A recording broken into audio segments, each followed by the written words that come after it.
See our progress in making maple syrup over a 10-year period. You'll see us starting out with a very basic labor-intensive process. It'll be easy to see that we gain knowledge as we go and that we progress with equipment and technique improvements while making between 26 and 65 gallons per year of pure maple syrup, all with a wood-fired flat pan evaporator. Maple syrup making is the topic of this 15-minute video. And you see on the screen right now the result, our product, for the spring of 1995. It's about 28 gallons. We'll be taking you up into the woods in just a few seconds and show you how we made our maple syrup for 1995. We drive over to this corner right here and park. And for this year we walk up this road because it's a little bit too wet. And usually when we come to work, so to speak, we'd stop here, fill a number of pails of wood, scraps from a business in downtown Spring Valley, and then head off through the woods some more to where the sugar making equipment is. If you've got a really good eye, you can see that we've just started a fire in the arch, which is what we call the furnace that we cook.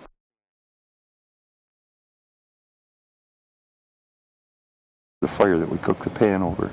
So now we'll come out here and we'll continue up into the woods.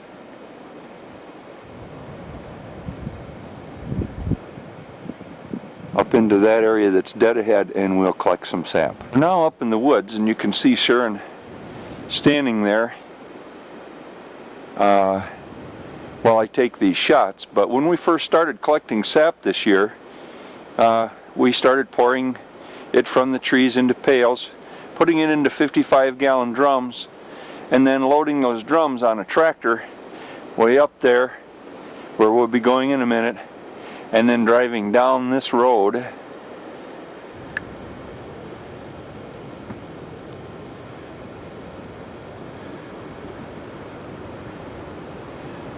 back to the sugar shack.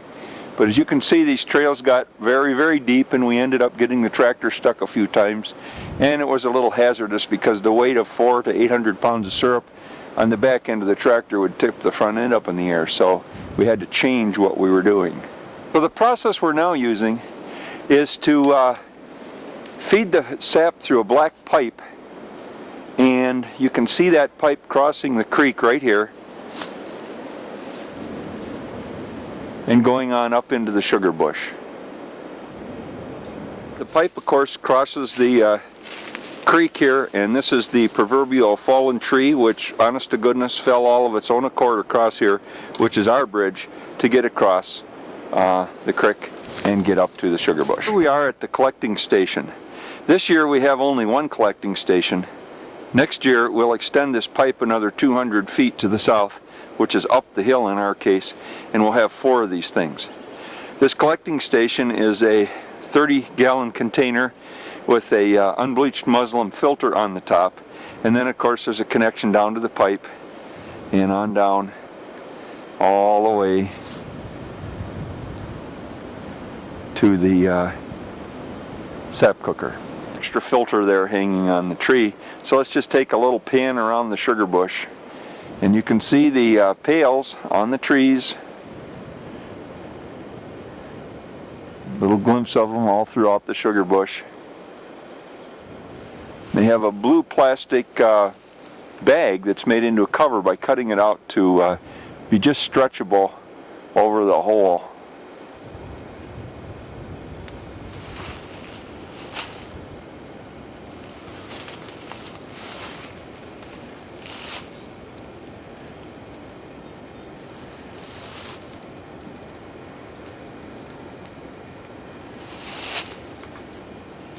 In total there are 150 buckets hanging around here,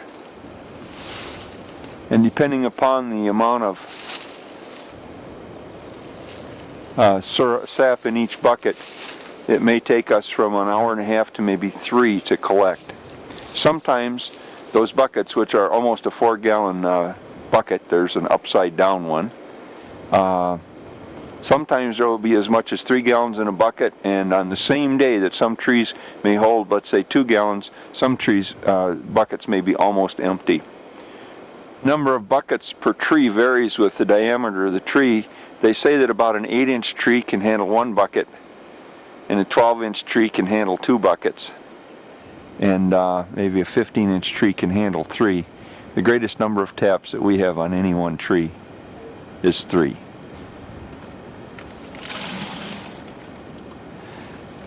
Okay, Sharon's demonstrating the collection process here. Okay, and Sharon's emptying another tree. There's a couple of quarts here today. It varies. The tree decides how much it wants to give. Okay, now the spile itself that does all the work is the little device right here. It's a 7/16 hole is drilled at a little bit of an angle. Spile is driven in with a hammer. Has a little spout, collects the syrup, and then there's a little hook on the top to catch the bucket.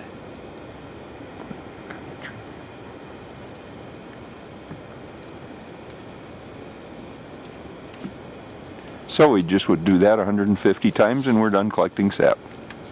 So this is the process then of emptying the sap that comes from each tree into the collecting tank here, and then letting it go through this unbleached muslin filter, as I said before, into the line and then down to the tanks at the cooker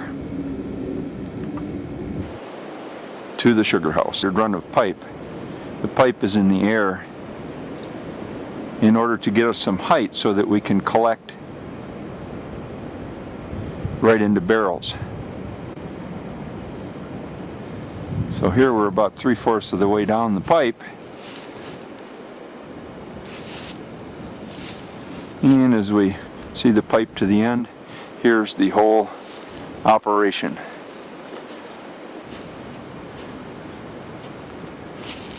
With the cooker and its stack in the foreground,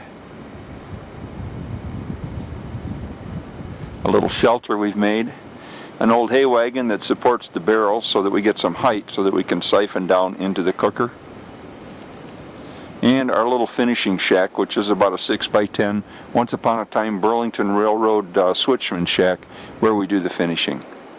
This is the cooking operation. Again, we're heating with scrap wood.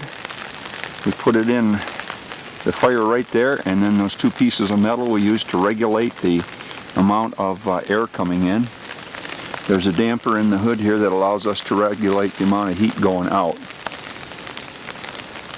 This is a rainy day. There are thunder showers just starting to occur, and so we'll be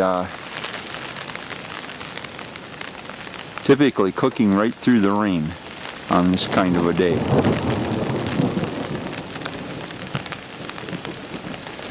This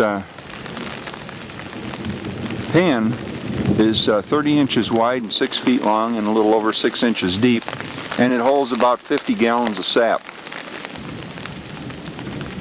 Typically, we'll siphon about 150 gallons, 130 to 150 gallons from these barrels into here.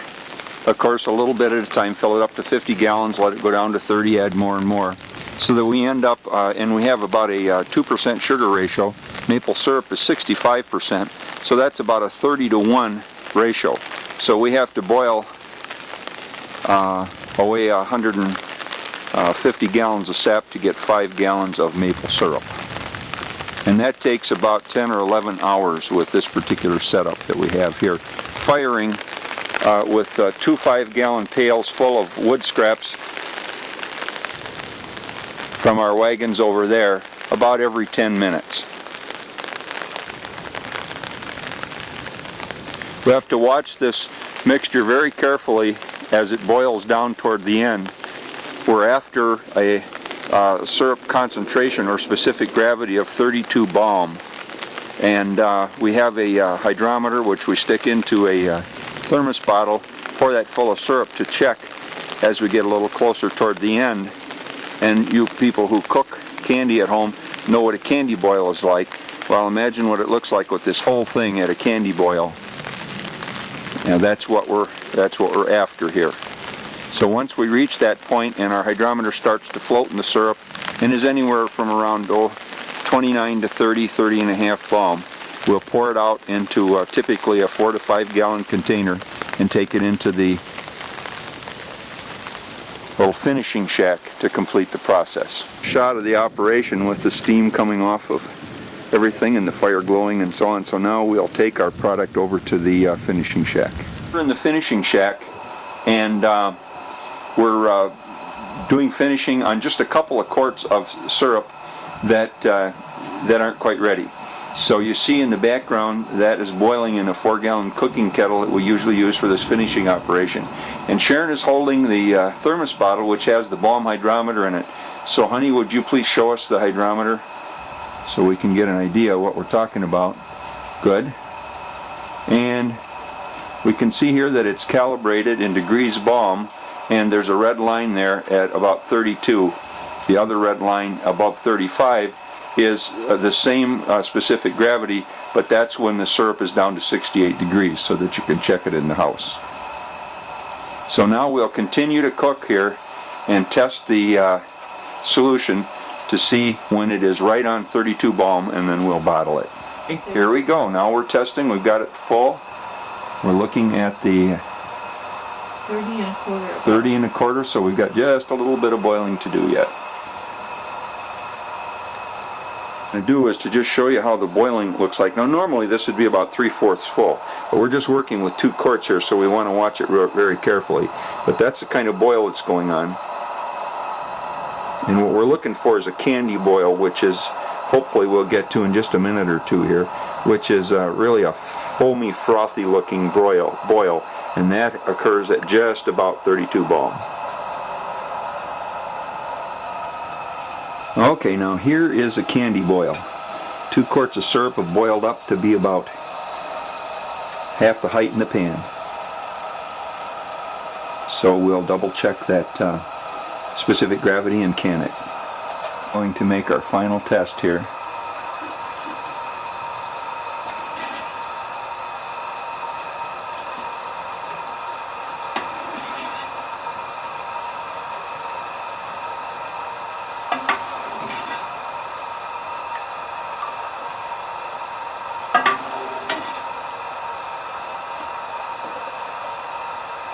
Or at least we think it's the final test.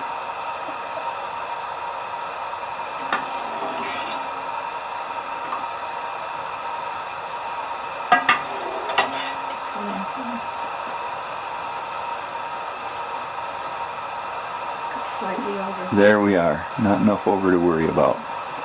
Okay, we'll bottle it. This is our canning processor, and it's a 22 cup coffee pot with a big funnel and a special flannel filter. And Sharon's now going to pour the 2 quarts of syrup that we've finished in here. This will be the final filtering, and then we'll bottle it right out of here.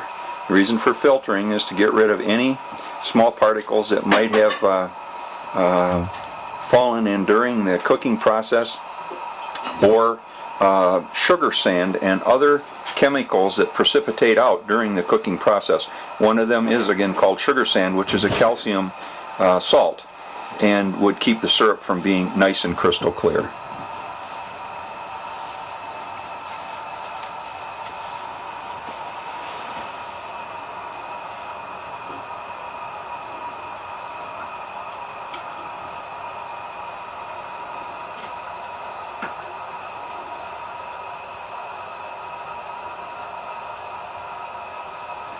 And here we go into the bottle.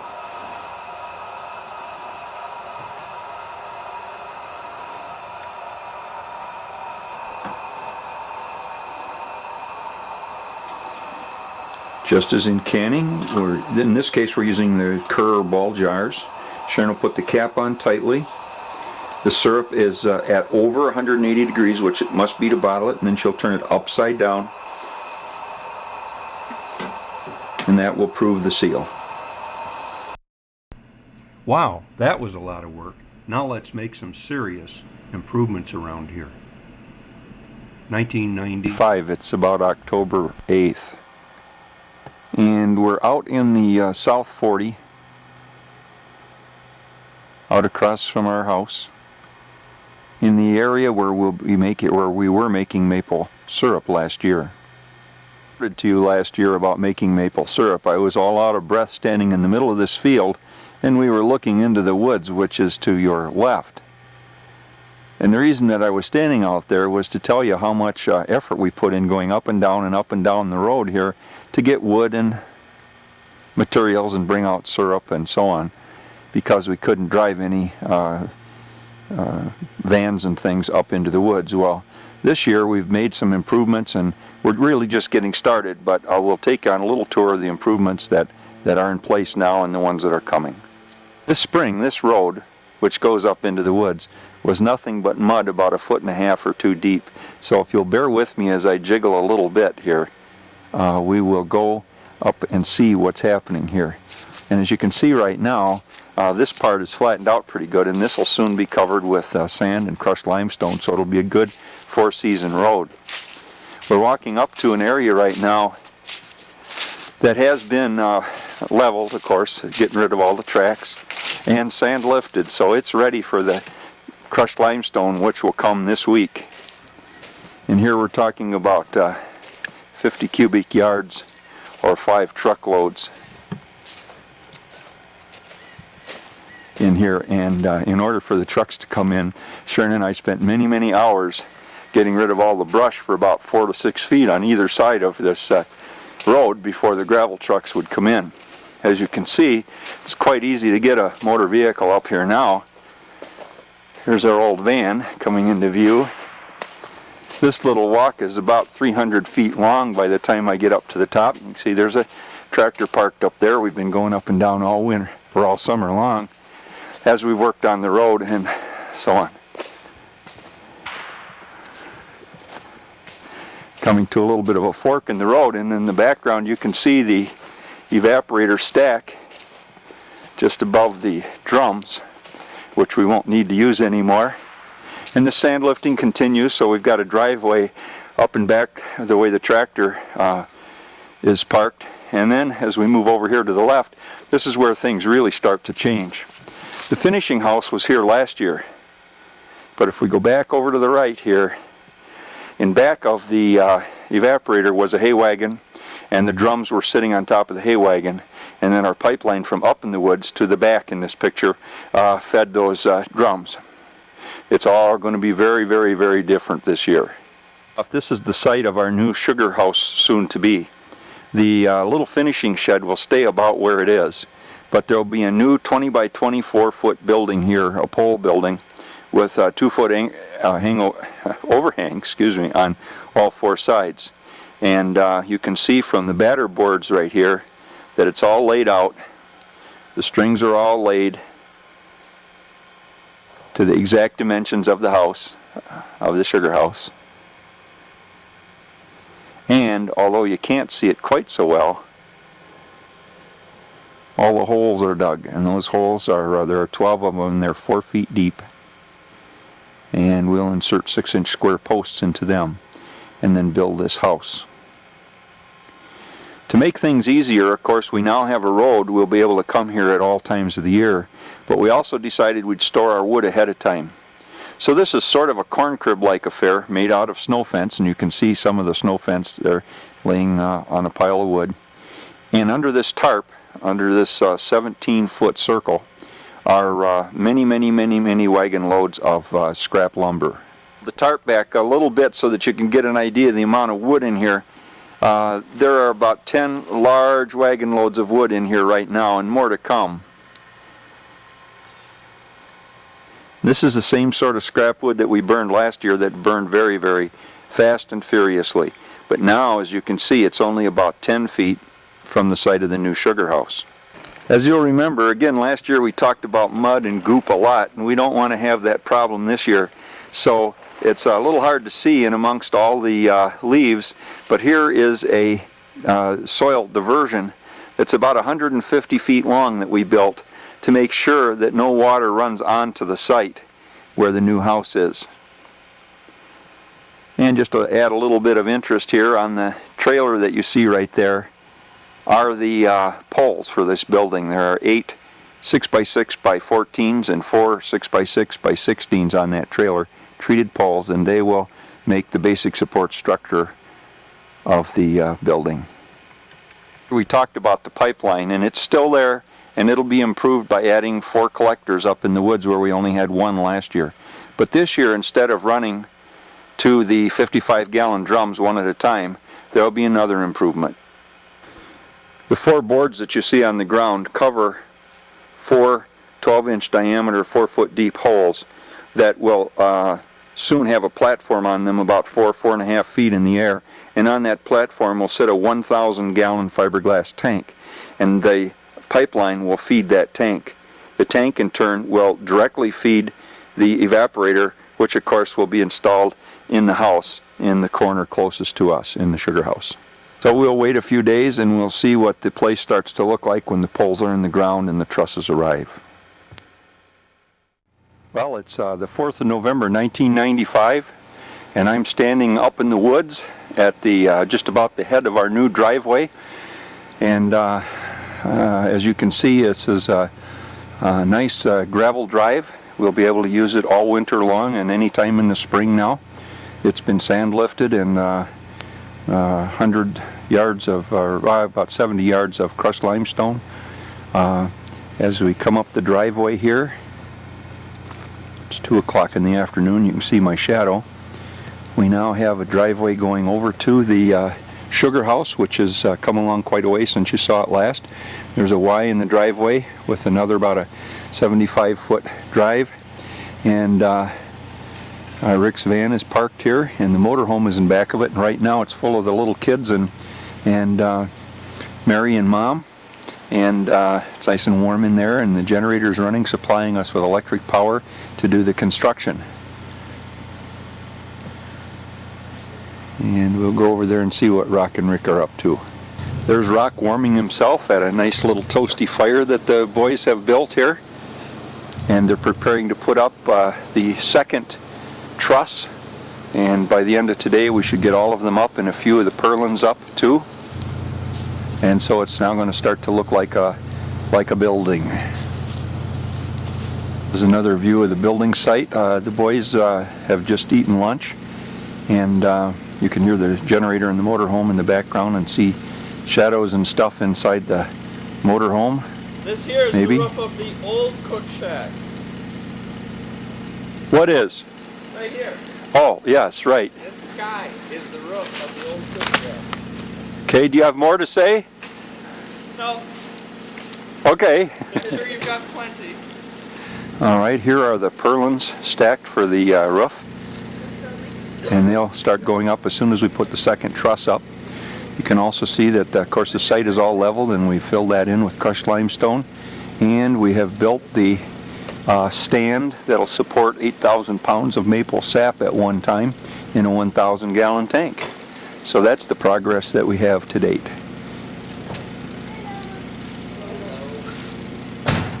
Okay, work is proceeding. A third of the 4 trusses are up, and Rock is now preparing to drill the holes that'll be used to bolt the trusses in place.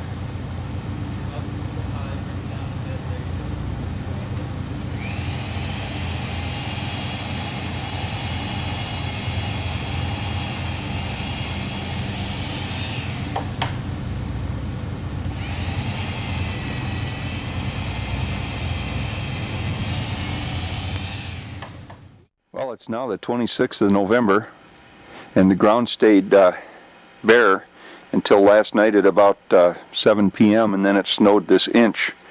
And we missed our target, it looks like, by about 1 day, but a lot has gone on since the last time we looked into the Sap House saga. So let's take a look at where we are today.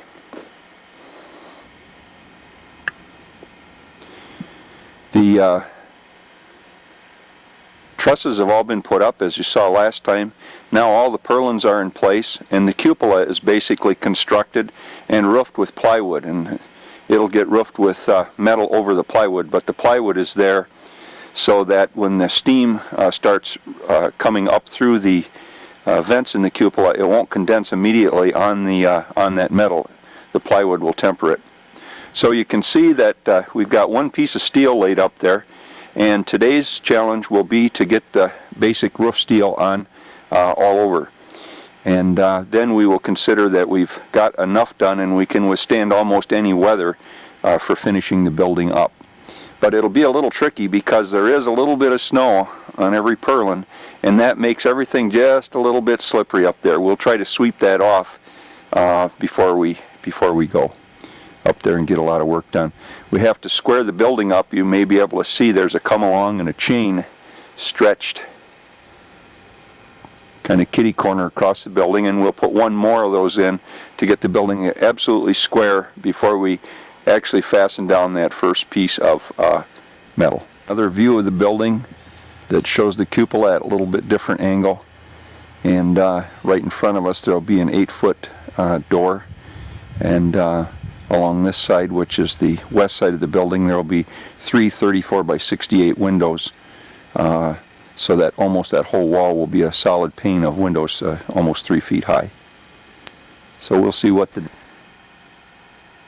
Today is December 30th, 1995, and this is another progress report. It's going to be a short one because it's snowing. The point is here that we've got the most of the girts on for this west side, and the framing done for the main door here on the north side. So you can see it's pretty snowy. We have to do a lot of snow removal from time to time now because it's really starting to pile up. We moved some things out of the way to make it easier to get at. The next big thing is to start putting the siding on, which is sitting over on the other side of the evaporator. This is some sort of a test. It is February 2nd. It is 5:10 p.m. and the sun is just setting, as you may be able to see right through the trees right there.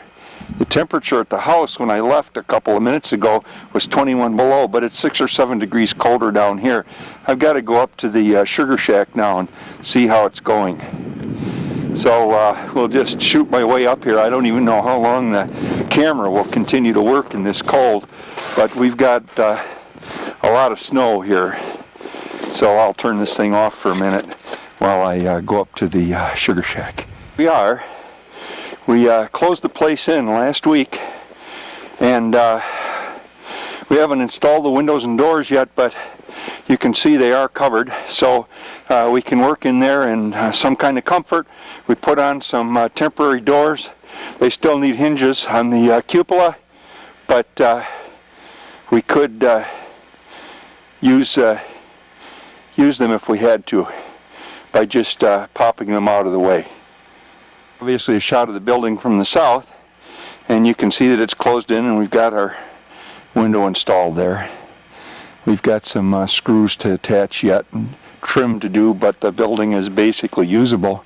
Shot around the inside of the building from the north door probably doesn't mean a lot to a lot of people, but this is really a big deal for us who have to work inside. This 8-foot opening here will have a sliding 3-foot door shortly, but that opening opens right up to the finishing house, so it's not all that big a deal if we didn't get it closed in completely. Of course we will, but that allows us to work in here. So we're coming along pretty well. It's to the point where this little 16,000 BTU heater will warm it up in here maybe 20 degrees or even 30 in 2 or 3 hours. So it's not too unpleasant to work in here even now. Again, it's probably 22, 25 below in here.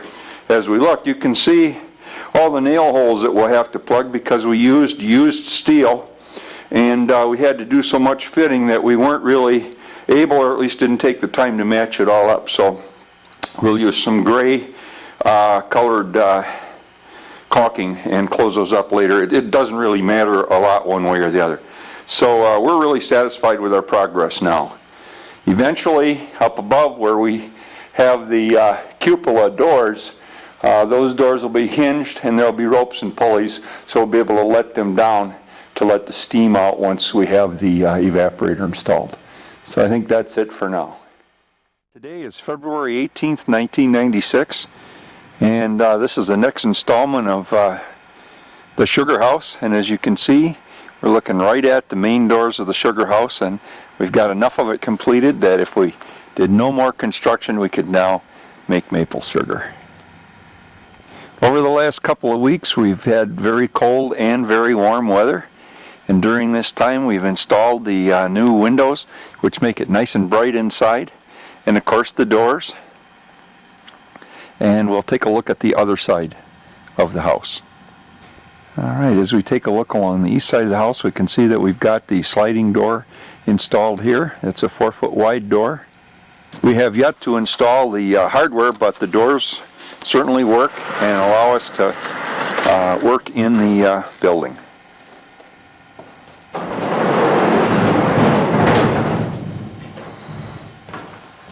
And as you can see, we're now moving around in our spacious new sugar house. It's very nice in here, very nice. Right in back of Rick, on the floor is a 100 amp main panel, and that'll be being installed here in the next week or so, right here in the south corner.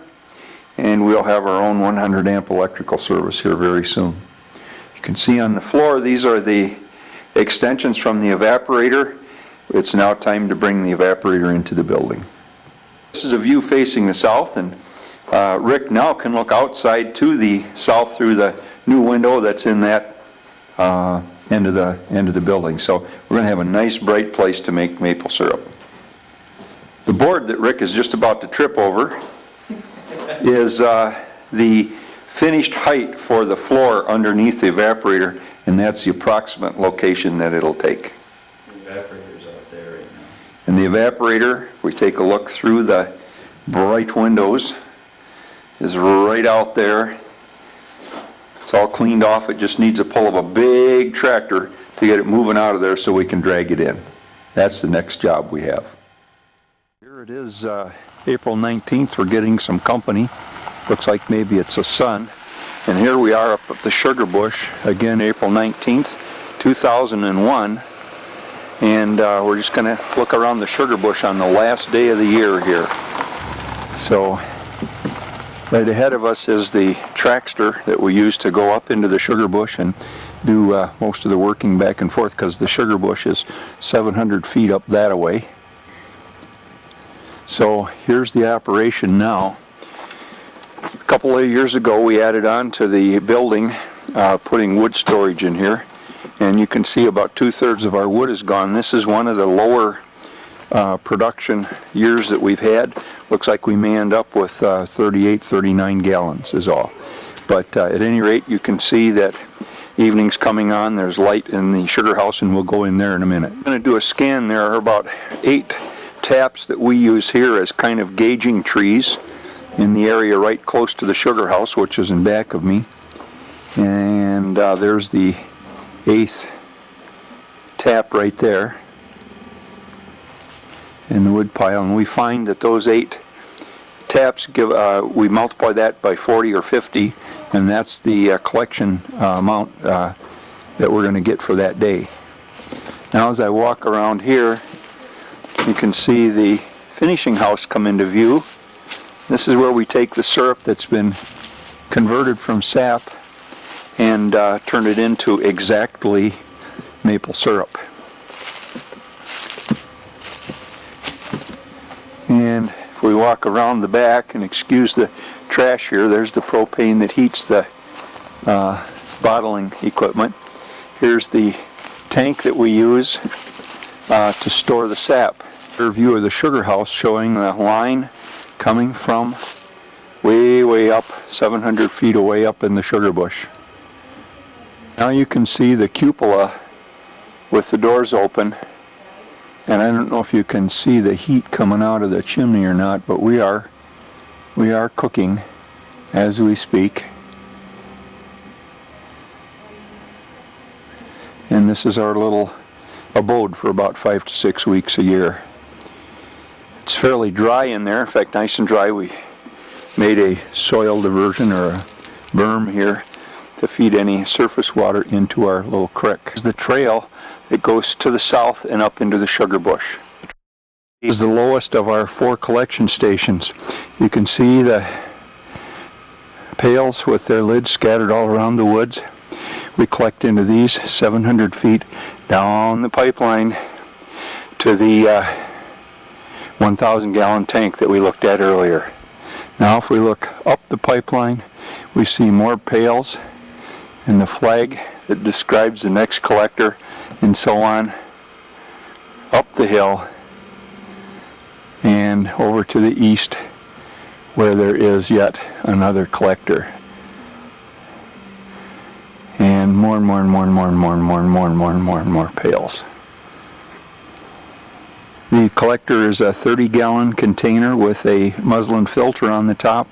We bring the pails of sap that we've collected by using 5-gallon pails to get the sap from the trees, pour it into here, runs down the pipeline, gets roughly filtered, goes into that big tank we talked about, which has a 100 micron filter inside the tank, and from there it's gravity feed to the evaporator, and we'll see how that works in a minute. Back down the trail, we cross our little creek here on the big footbridge, and here's kind of a shot through the trees of the whole operation from the back side. Now we'll go take a look at what goes on inside the sugar house itself. Hi, Dad. Are you going into the sugar house? Okay, let's take a look at what goes on in there. I think I see an evaporator. Let's take a closer look. Process of cooking down probably the last sap for this year, the year 2001. Just a quick look around our little building. This area is reserved for fuel supplies. This door here goes to the finishing house, which we'll look at later. Cabinet just stores all kinds of things. The sap is coming in from the 1,000-gallon tank, and it's metered by that valve. And then we use this cup that you can see, putting it in the sap flow right there. The number of ounces that we get in 28 seconds equals gallons per hour. The preheater there adds about 20 degrees to the temperature of the sap as it comes in. There's a cover in the background. There's a spare collector, water for cleaning the pan, chairs and things like that. A little platform that the cook usually sits on, and then these containers are the ones that hold the syrup that's already been converted from sap. Here we've got the living stuff and a couple of the living people right here, and behind them a little 3-burner stove. Again, in this corner we have the eating stuff, and my wife Sharon, hi honey, and a little 3-burner stove, a pot of coffee, electrical entrance. We have a 100 amp electrical service here in the sugar bush, and right down in the corner, I'm kind of proud of it, is a welding outlet just in case anything needs repair with the evaporator. Now here's a little better shot of the evaporator. The manifold here in the pipe is all taken out of a used $20 fireplace insert. We keep track of the depth. We want the sap to be about 1 inch deep in here. We measure the sap sugar concentration. We measure the stack temperature, which is about 475 degrees right now.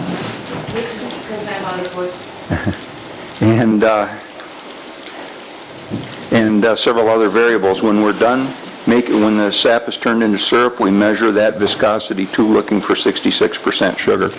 These rails are such that we can slide the pan off sideways as soon as the syrup turns in exactly to sap to stop it from boiling.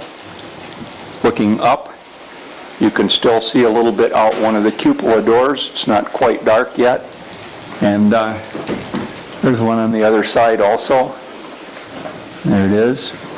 We can adjust those doors so that we always get the best wind here. Plastic up there to keep the steam from going to your left of the building, because that can condense when it's cold outside below freezing and drip on your neck. Going off in the last scene is our firing timer. We generally fire every 6 or 7 minutes, and we put maybe 10 to 15, 20 pounds of wood in each time. We figure the evaporator at around 255,000 BTUs gross output. Over here are some buckets on the floor that we keep sap in. We fill them, they're 4-gallon buckets, the same kind we use up on the trees. We fill them about 3 gallons full. We call that our emergency sap, so in case we lose control and run out of sap in the main pan before that scalds the pan or anything, then we can quickly pour 3 or 6 gallons in there to avert a disaster. The fire that cooks the sap that makes the syrup that Sharon and Pete ate. Here's the steam that comes from the sap that makes the syrup that Pete and Sharon ate.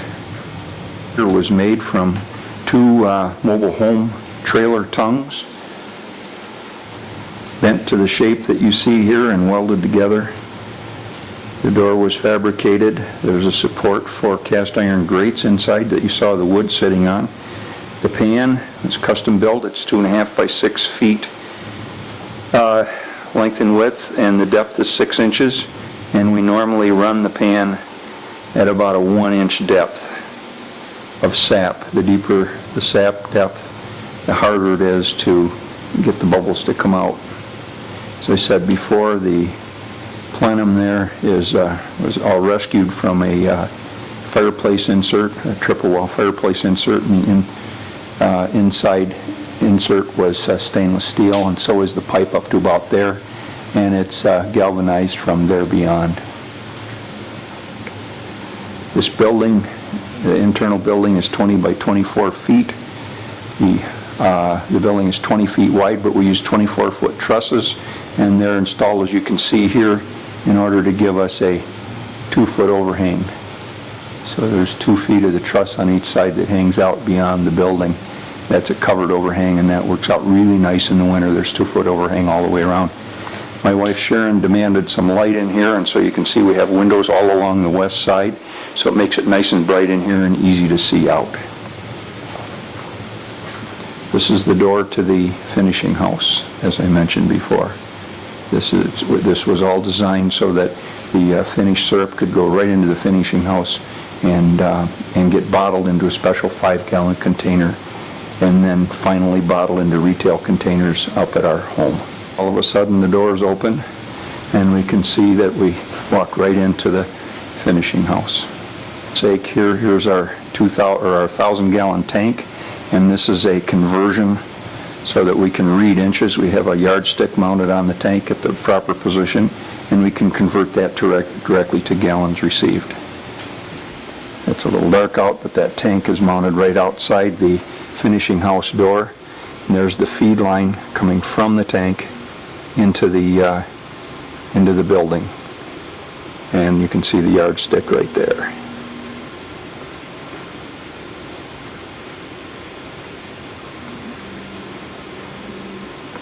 A working finishing house. I'm not sure that any humans will actually see this because I probably ought to tidy it up, but the centerpiece in the middle there is a coffee pot with a special support attached to it that holds a 50-micron filter bag pair, and to the left and right are 160,000 BTU propane heaters that we use to reheat the syrup that's along the right-hand side here, waiting to be processed into the 5-gallon special plastic containers you see there. There's a heater on the floor. We use that to keep that pot hot so that everything we do there is above 190 degrees. The covers that are on top of the bottling mechanism right now are used to sort of steam the filter bags, which is kind of a lot of detail, but at any rate it helps the filters last a lot longer without getting plugged up. And the little Lincoln log house there is built to support the 5-gallon bottling container just at exactly the right location. As I said, this is a working sugar house, not a show-off sugar house.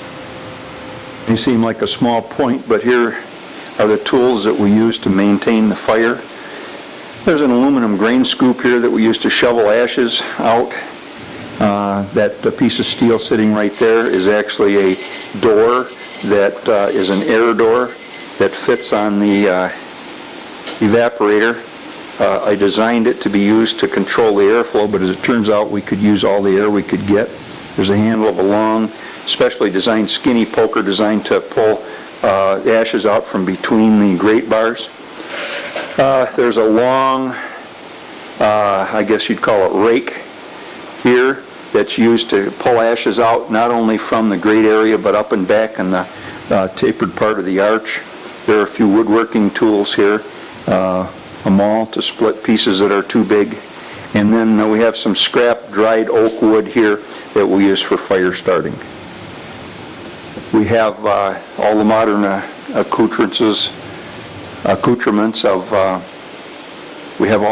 accoutrements of any modern shop, radio, lights, windows, and sometimes it gets so warm in here we've got all the windows and doors open and it's still 90 degrees.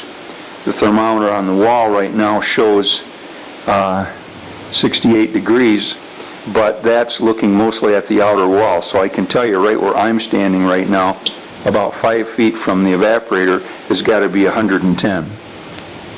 Here's a quick little lesson in maple syrup color and grading. Now, we're going to use this setup right here in the fire, in the sap pan here, as the sap approaches becoming exactly syrup. This hydrometer is calibrated in degrees Baume, and there are two red lines that you see in front of you here, and one red line tells us it's syrup when it's about 210 degrees. The other red line tells us it's syrup at 70 degrees. Well, we're going to be testing this syrup at somewhere between 210 and 219, so we'll use that upper line. We'll use the little ladle there to ladle the hot boiling sap, which is almost syrup, into the container there, and then float the hydrometer in the sap right at the top, looking for it to float just high enough so that the highest up on the stick, red line just shows. So we'll be doing that, and hopefully you'll get to see it a little later. At any rate, thank you, hon. This is an example of about half of the syrup that we've made this year, the second half. So you can see each of these little sample bottles that is taken from a cooking heat, as I call them, is numbered, and there it sits. And we have a set of specially calibrated vials in a box in line so that we can figure out which is which. But the point I want to make here is, you see earlier in the season the syrup is quite light, and then it gets darker throughout the season, and for various other reasons like rain and so on. Well, you can see that these numbers increase, the darkness increases, except all of a sudden, here's a real recent heat just from yesterday. And it's a lot lighter, if you'll take a look. Almost as light as heat 7. The reason for that is that we can control this color by taking the syrup off the sap off before it becomes syrup completely, and just letting it kind of sit there in an intermediate container and boil for another 5 or 6 hours, and then put that original almost syrup back in and finish it all together. We can maintain a much lighter color, as you can see there. Well, we're after a medium amber overall, which is about like this H10 right here, maybe the H9 or the H10. And so we always blend our earlier lighter syrups with the later darker syrups to come up with that medium amber syrup that's right in the middle color-wise and has what we think is the very best flavor. You can see here we're all set up to test the syrup that we're making right now, which will be heat number H15 and probably the last heat of the year. What we're now waiting for is to run out of sap in the big tank. Right now we have one of these pails over there with about 3 gallons of sap in it. We run the pan about 1 inch deep, which is about 8 or 9 gallons of sap. And so once that sap quits flowing, we'll add the 3 gallons in, and then we'll have somewhere between 11 and 14 gallons to boil away down to, in this case, since it's a really small batch, 2 or 3. So what we'll want to be showing you here shortly is testing with the hydrometer, and since this pan is so big, and so broad, and the amount of sap in the bottom when we're about done is so small, we'll probably chicken out, and we won't finish it off completely to syrup. We'll finish it just until the hydrometer floats. The reason for wanting to finish it off as syrup here is that it takes just a minute or two to go from 27 Balme to 32, which is syrup, in this pan, but that same work done on 3 or 4 gallons of sap in even a large flame propane heater might take a half an hour, maybe 15 minutes to a half an hour to accomplish. So we want to come as close as we can right here. Again, we're waiting for that moment when we run out of sap coming down the preheater line to show us the tank is empty. We'll go to that 3 gallons over there, and then we'll finish it off. Okay, we've just run out of sap.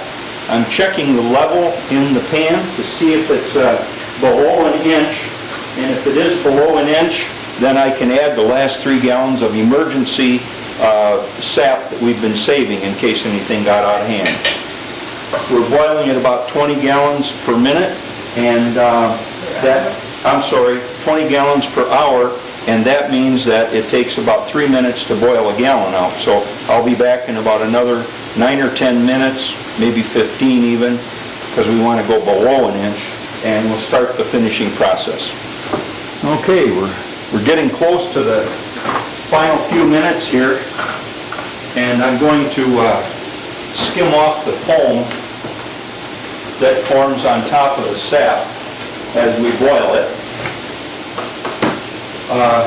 This foam contains calcium compounds and other compounds that precipitate out, and they tend to be lighter than the sap, so they float. And so we take them off to maximize the clarity of the syrup later on, and from a mechanical standpoint to keep from clogging the filters during the bottling process.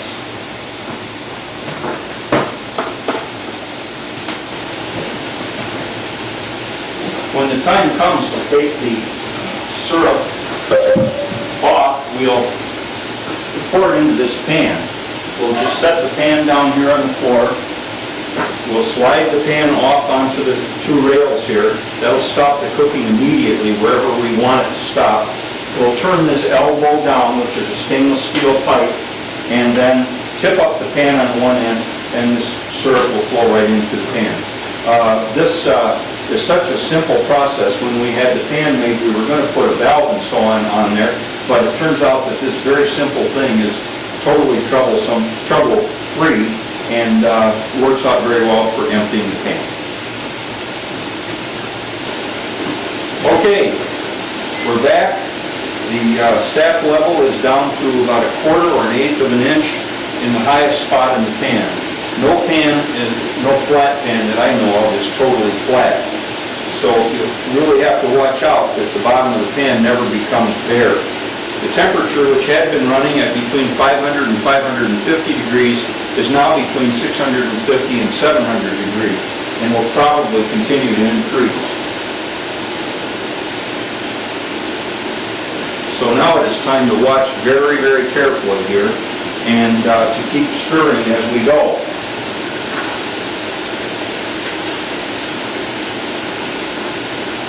On a butter knife here, I have just a tiny little bit of butter. And this can make the difference between a good batch and disaster in some cases. This foam here that you can see to some degree through the steam is all of a sudden the bubbles are going to get a lot more viscous, tinier, and the whole pan will become full of bubbles. By just adding that butter, by swishing it in here, it will just calm those bubbles down to where it doesn't overflow the pan.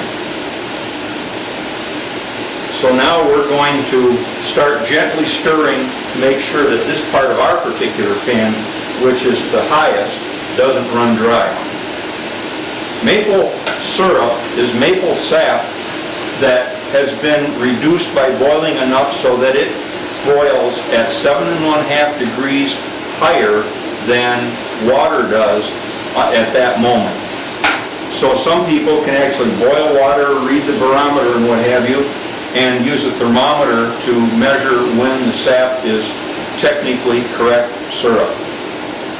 But as I mentioned earlier, what most people use is this hydrometer. Looks like a battery hydrometer or an antifreeze hydrometer that is calibrated in degrees Balme. 32 degrees Balme is maple syrup at about 200, between roughly 210 and 220 degrees Fahrenheit. This is a very manual system. Commercial evaporators are a lot handier, cost a lot more money, and have automatic takeoffs that do use temperature. You set the temperature each day, and a sensor senses the temperature, and then turns on a valve and releases syrup until the temperature goes down to half a degree, and it quits doing so. I'm just checking to see how far from floating this hydrometer is. And I don't know if you can hear that tink, tink, tink or not, but the hydrometer settles very rapidly back into the syrup. So that means that this is way too thin. Now normally we would finish batches of around 150 gallons. But today, and this is the last day of the season probably, we collected everything that was in our sugar bush of 241 taps. And all we got was about 60 gallons. So we are going to go as far as we can to finish this to syrup before we take it off. If we chicken out, due to the fact the pan starts to get too dry or too close to being dry, we will take it off, put it into the kettle that I mentioned earlier, and then we'll take it into the finishing house and we'll boil it some more in more controlled conditions on one of those 160,000 BTU propane cookers. Not running at 160,000 BTUs anyway. Now the pan, if we didn't stir it, is actually going dry in this area. Temperature is around 610 degrees at the stack. That's very hot. We're not firing anymore. You know, our schedule was to fire every 6 or 7 minutes for the whole 6, 8, 10, 12 hours that it takes to cook the sap down. But we're not firing. We want the temperature to drop so that we can control what's going on more easily. The sap still feels pretty thin to me. The bubbles still look quite large and they're white. Later the bubbles will be smaller and brownish.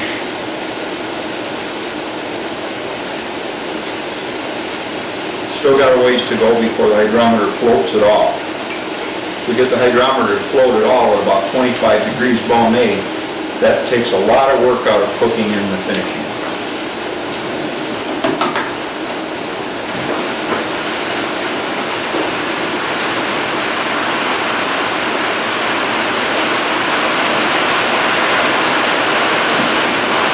I hear some rain, so I hope you can hear me. It's been a half an hour now since we poured in the last emergency sap. So we've essentially boiled down from probably 1 1/4 inches, which is 11, 12 gallons right now, the way the pan is bent and so on from the heat, down to probably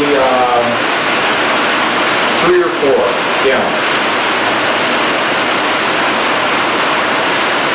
The hydrometer is bouncing a little less quickly, which isn't a big surprise. The viscosity's got to be going up. But with 60 gallons of sap and the average being 40 gallons of sap per gallon of maple syrup, we should only have 1.5 gallons in the bottom of this pan if we took it all the way to syrup.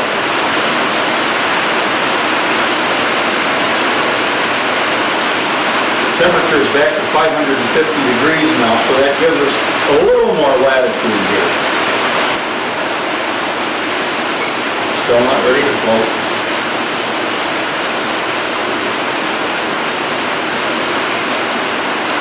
Fortunately, this pan is a stainless steel pan and a fairly heavy one. I believe it's 14 gauge. it's both fortunate and unfortunate. A thinner, regular mild steel pan would conduct heat somewhat faster. But by the same token, if it became bare, it would immediately heat up and burn the sap. Whereas the stainless steel pan appears to conduct heat a little more slowly. And for this part of the operation particularly, it's to our advantage when we're trying to finish a small amount of syrup. If you're seeing this whole video, we took a video of our first year of making maple syrup outside, and as we were shooting the video, it began to rain, and we even did some thunder and lightning, the lightning that you could hear on the video. And so here we are in this nice, kind of warm, about 125 degrees right here place, but it's dry, it's well lit, it's 10 times safer. The wood is all understory, dry storage. We can move to the finishing house without so much as getting a drop of water on us. We have a 4-season driveway that some people tell us is better than the driveway to their house. So this is really a big improvement over where we were 7 years ago at this time. Again, normally if we were finishing a 150-gallon batch, we wouldn't be worried about this at all. We have plenty of syrup depth here, and we'd only have to do this stirring for just a couple of minutes. We'd be able to fire like mad right up to the last moment here. Finally coating.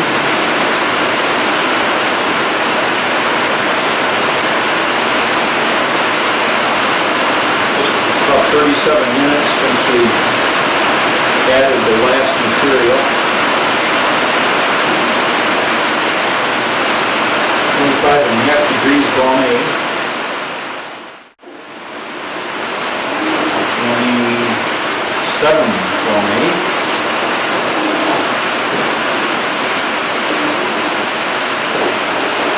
Now, over in this corner here, you can see the candy boil starting to occur when you let things settle down enough. Fine brown sticky bubbles.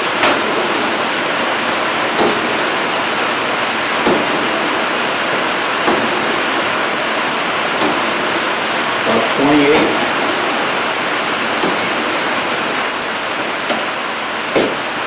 30 degrees Valmet.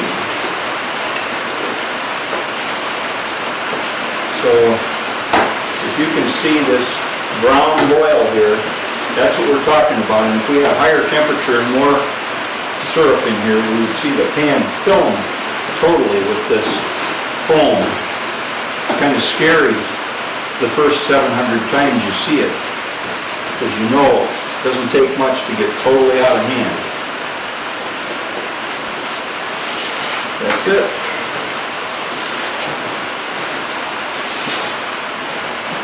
And pull that off.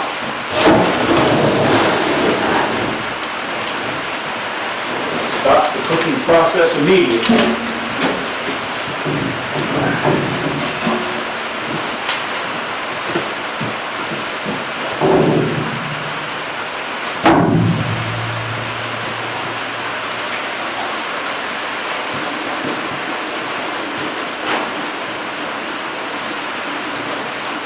And there we go, into the pan. We should end up with about 1.5 gallons of pure maple syrup.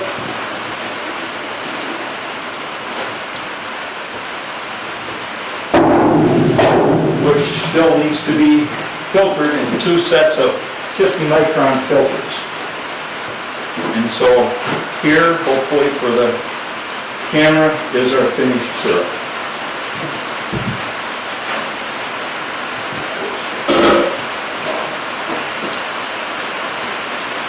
The last thing to do is to take a sample for use in blending when we bottle.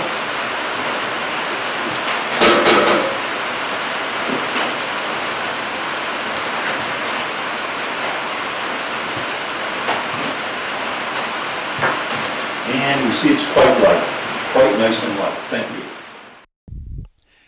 After the first few years of bottling out in the little finishing house, using minimal filtering techniques, we bought this very nice 10-gallon bottling machine. It uses the same 50-micron filter set of Orlon and paper filters that we use in the initial canning into the 5-gallon containers. So we can the syrup in the finishing house and take it home to bottle it into retail containers. It is there that we blend the syrup to the medium amber range. Then, as the year unfolds, we can choose the current best-selling retail containers to fill.